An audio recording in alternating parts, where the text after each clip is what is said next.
क्या आप जानते हैं कि जब भी हम सांस लेते हैं तो हमारा शरीर परमेश्वर का नाम बोलता है। क्या आपने कभी ध्यान दिया है कि आपके सांस की आवाज कैसी होती है? वो आवाज परमेश्वर के नाम के जैसी होती है। चाहे आप अपने मुंह से बोलें या नहीं, फिर भी आपका शरीर परमेश्वर का नाम बोलता है। हमारे शरीर को परमेश्वर ने ऐसा बनाया है कि जब भी हम सांस लेते हैं तो हमारा शरीर परमेश्वर का नाम बोलता है, अपने सृष्टिकर्ता का, अपने परमेश्वर का, अपने बनाने वाले का नाम बोलता है। आगे वीडियो में मैं आपको एक ऑडियो सुनाऊंगा जो कि सांस लेते समय रिकॉर्ड की गई है और आप उस ऑडियो को सुनकर हैरान होंगे कि जब भी हम सांस लेते हैं तब हमारा शरीर परमेश्वर का नाम बोलता है। चाहे कोई गूंगा हो, बहरा हो या अंधा हो या किसी भी बीमारी में हो, जब वो सांस लेता है तब उसका शरीर परमेश्वर का नाम बोलता है। अब ये कैसे हो सकता है? भला कोई सांस लेने से परमेश्वर का नाम कैसे ले सकता है? इसका भेद जानने के लिए हमें पहले ये जानना होगा कि जीवित परमेश्वर का नाम क्या है। बाइबल बताती है कि जब परमेश्वर ने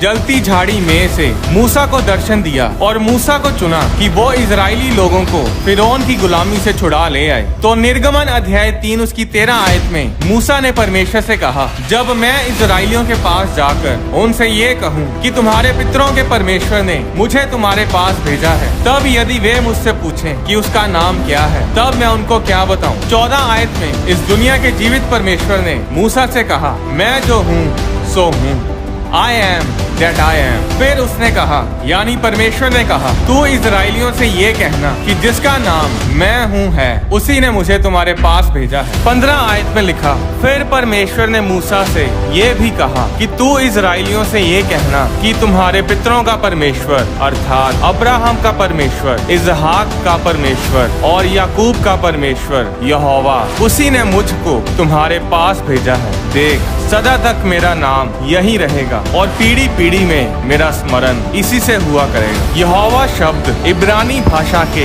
याहवे शब्द से लिया गया है। याहवे वो नाम है जो परमेश्वर ने खुद मूसा को बताया था। याहवे नाम के बहुत गहरे मतलब है। ये हम एक अलग वीडियो में शेयर करेंगे। जो रिकॉर्डिंग आप सुनने जा रहे हैं उसे बड़े ध्यान से सुनिएगा। जब हम सांस अंदर लेते हैं तो आवाज आती है या, और जब हम सांस बाहर छोड़ते हैं तो आवाज आती है वे। जो रिकॉर्डिंग आप सुनने जा रहे हैं ये एक इंसान के सांस लेने की ऑडियो है। अपने सारे काम छोड़कर अपना पूरा ध्यान इस ऑडियो पर लगाइएगा। अगर आपके पास ईयरफोन्स हैं तो ईयरफोन्स लगाकर सुने।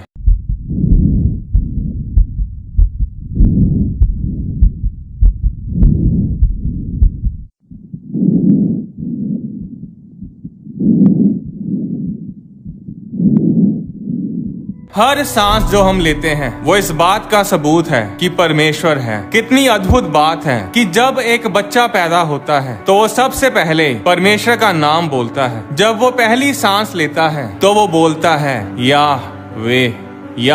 और जब एक इंसान मरता है तो वो भी जाते जाते अपनी आखिरी सांस में भी परमेश्वर का नाम बोलता है, याहवे। कोई भी इंसान, चाहे वो किसी भी धर्म या जाति से हो, चाहे वो America, UK, Canada, India, Pakistan, Nepal, कहीं से भी हो, गरीब हो या अमीर, वो कोई अलग तरीके से सांस नहीं लेते। हर कोई जब सांस लेता है तब परमेश्वर का नाम लेता है, याहवे।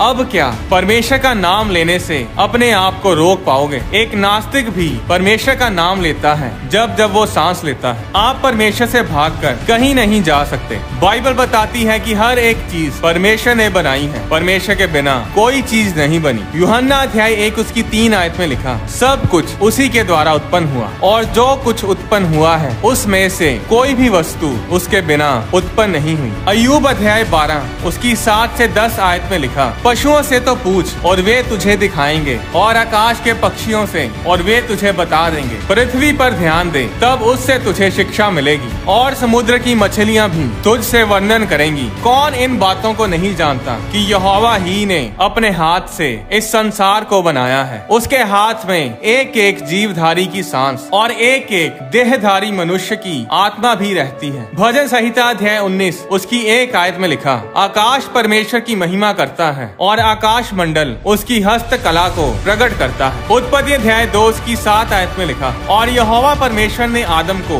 भूमि की मिट्टी से रचा और उसके नथनों में जीवन का श्वास फूंक दिया और आदम जीवित प्राणी बन गया। परमेश्वर ने उस मिट्टी के पुतले में अपनी सांस को फूंका और वो मिट्टी का पुतला जिंदा हो गया। और उस आदम और उसकी पत्नी हवा से ये सारी दुनिया बनी है। हम सब, ये सारी दुनिया आदम और हवा के बेटे बेटियां हैं। परमेश्वर की सांस ने उस मुर्दा पुतले को जिंदा किया। हम जिंदा इसीलिए हैं क्योंकि परमेश्वर की सांस हमारे अंदर है। हमारी सांसें परमेश्वर का नाम बोलती हैं और जिस दिन ये सांसें परमेश्वर का नाम बोलना बंद कर देती हैं, उसी दिन इंसान की आखिरी सांस होती है। बाइबल में जगह जगह लिखा है कि क्या पेड़ पौधे, क्या जानवर, समुद्र, पर्वत, ये सारी धरती परमेश्वर की स्तुति, परमेश्वर की महिमा करती है। सारी सृष्टि अपने सृष्टिकर्ता के होने को ग्रहण करती है। हर चीज परमेश्वर की महिमा करती है। भजन संहिता अध्याय 150 उसकी 6 आयत में लिखा, हर वो चीज जो सांस लेती है परमेश्वर की महिमा करे, यह की स्तुति करो। आप चाह कर भी परमेश्वर से दूर नहीं भाग सकते। भजन संहिता 139 उसकी 7 से 12 आयत में लिखा, मैं तेरे आत्मा से भागकर किधर जाऊं या तेरे सामने से किधर भागूं? यदि मैं आकाश पर चढ़ूं तो तू वहां है। यदि मैं अपना बिछौना अधोलोक में बिछाऊं तो वहां भी तू है। यदि मैं भोर की किरणों पर चढ़कर समुद्र के पार जा बसूं तो वहां भी तू अपने हाथ से मेरी अगुवाई करेगा और अपने दाहिने हाथ से मुझे पकड़े रहेगा। यदि मैं कहूँ कि अंधकार में तो मैं छिप जाऊंगा और मेरे चारों ओर का उजाला रात का अंधेरा हो जाएगा, तो भी अंधकार तुझसे ना छिपाएगा। रात तो दिन के तुल्य प्रकाश देगी, क्योंकि तेरे लिए अंधेरा और उजाला दोनों एक समान है। आप चाह कर भी परमेश्वर से दूर नहीं भाग सकते। इस दुनिया को बनाने वाला, हमें बनाने वाला परमेश्वर हमारे उतना ही नजदीक रहता है जितना कि सांस लेना। जब बच्चा माँ के पेट में होता है तो तकरीबन 19 दिन के बाद बच्चे की आंखें बननी शुरू हो जाती हैं। 22वें दिन बच्चे का दिल धड़कने लगता है। 8 हफ्तों तक बच्चे के सारे ऑर्गन्स डेवलप हो जाते हैं और बच्चा सुनना शुरू कर देता है। और इसीलिए एक गर्भवती, एक प्रेग्नेंट औरत के आसपास कोई भी गलत या नेगेटिव बात आपको कभी भी बोलनी नहीं चाहिए। कभी भी बच्चे के बारे में कुछ नेगेटिव ना बोलें, क्योंकि बच्चा गर्भ में सब कुछ सुनता है और इसी कारण कुछ बच्चों के अंदर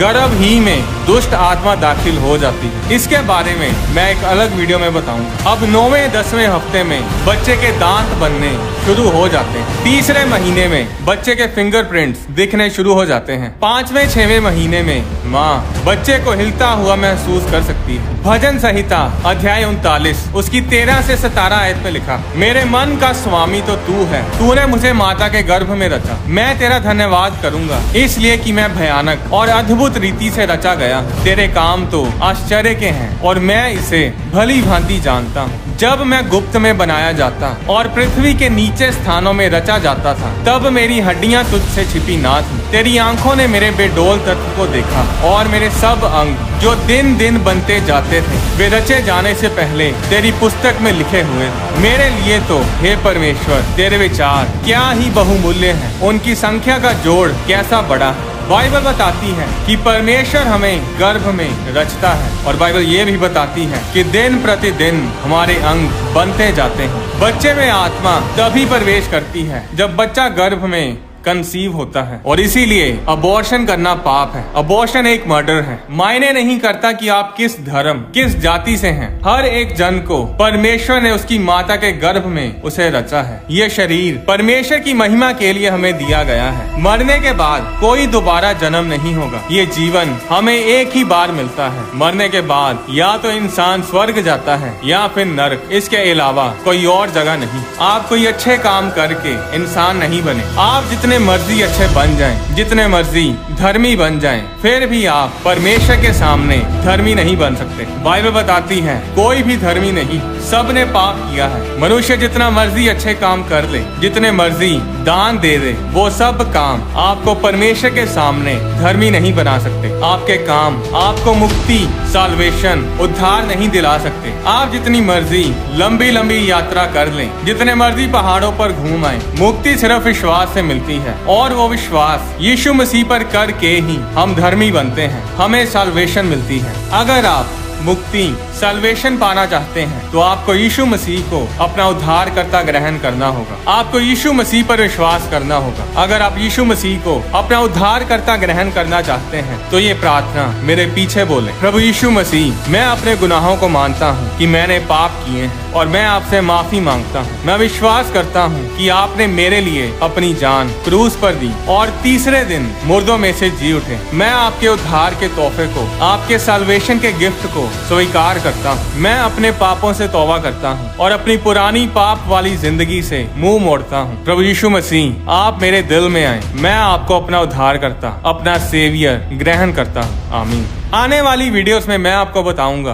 कि यीशु मसीह इस धरती पर एक औरत के द्वारा जन्म लेकर क्यों आए। वो ऐसे ही प्रकट हो सकते थे, फिर उन्होंने एक इंसान की तरह जन्म क्यों लिया। यरीहो की दीवार के गिरने के पीछे क्या रहस्य था। स्वर्ग दूतों को हम काम पर कैसे लगा सकते हैं। क्या स्वर्ग दूतों को हम आज्ञा दे सकते हैं। क्या स्वर्ग दूत हमारी आज्ञा मानते हैं। प्रार्थना का रिजल्ट कैसे लेकर आए। क्या हम इस दुनिया के अंत के नजदीक पहुंच चुके हैं। परमेश्वर के वचन से जुड़े गहरे भेदों की वीडियोस को देखने के लिए होली स्पिरिट प्रोडक्शंस चैनल को सब्सक्राइब करें और साथ ही बने बेल आइकन पर क्लिक करके ऑल नोटिफिकेशंस को सिलेक्ट करें, ताकि चैनल पर अपलोड की जाने वाली हर वीडियो आपके फोन में जरूर पहुंचे। अगर आप डोनेट करना चाहते हैं तो आप होली स्पिरिट प्रोडक्शंस के बैंक अकाउंट में या QR कोड के जरिए भी हमें अपनी डोनेशन भेज सकते हैं। अगर ये वीडियोस आपके लिए आशीष का कारण है तो इस चैनल को सपोर्ट जरूर करें। परमेश्वर आपको आशीष दे।